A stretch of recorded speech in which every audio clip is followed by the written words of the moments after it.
aujourd'hui est à l'état embryonnaire, c'est à l'état de proposition, hein, d'intention.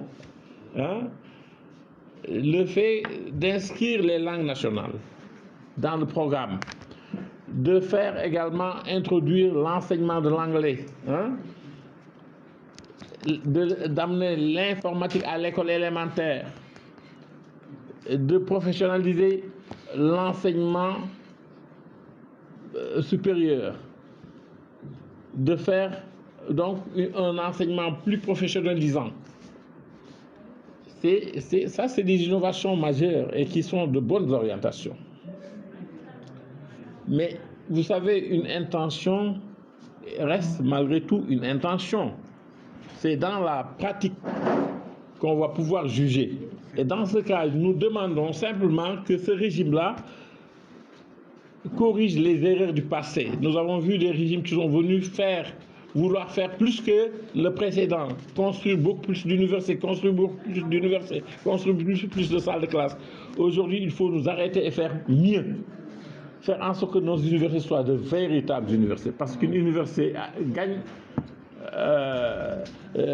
une université devient vraiment une université quand elle fait dans le trépied la formation, la recherche, les services à la société.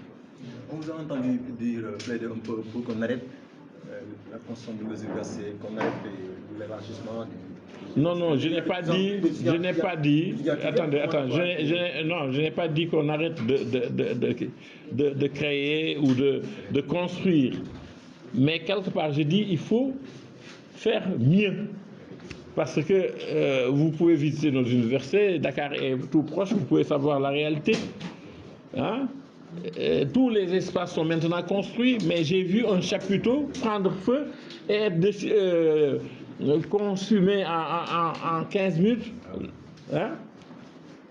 Donc ça, il faut éviter ça parce que il faut vraiment construire de bonnes universités dignes de ce nom, avec des infrastructures de qualité. Il faut également équiper les laboratoires, les salles de TP. Il faut que tous les atouts soient réunis dans les universités qui existent avant d'aller plus loin.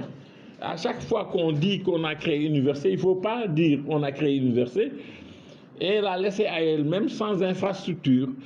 L'université qui est créée en 2007 ne dispose pas encore de salles de TP dignes de ce nom, ne dispose pas encore de salles de laboratoires dignes de ce nom. Or, en Europe, maintenant, les laboratoires, c'est presque des usines, hein. Ça coûte extrêmement cher. Et au même moment, nous avons du matériel acheté en 2012-2013 qui ne sont pas encore dans des salles parce qu'il n'y avait pas de salle où les mettre. Et même quand on a des salles où les mettre maintenant, c'est un matériel scientifique qui est gardé dans des magasins pendant 10 ans, peut-être perd de son opérationnalité. Donc il faut poser les bons gestes. Créer une université quand d'abord on a déjà construit les salles. Vous avez entendu parler de l'université qui est sans salle, sans mur érigé, ni texte rédigé. Hein? C'est faire la charrue avant les bœufs. Donc, à ce nouveau régime qui vient d'arriver, on leur demandera de ne pas essayer de faire le double de Macky Sall en université créée. Parce que ces universités ont déjà été créées. Mais les universités qui existent, il faut les renforcer.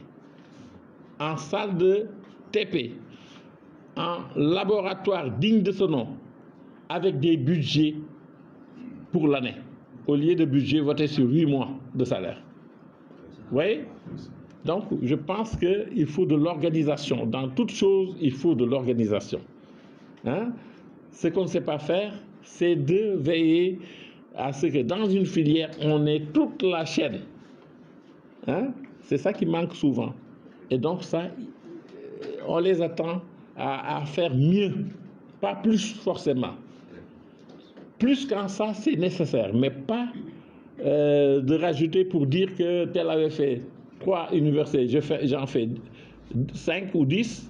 C'est pas, donc je pense que c'est ça qu'il faut éviter.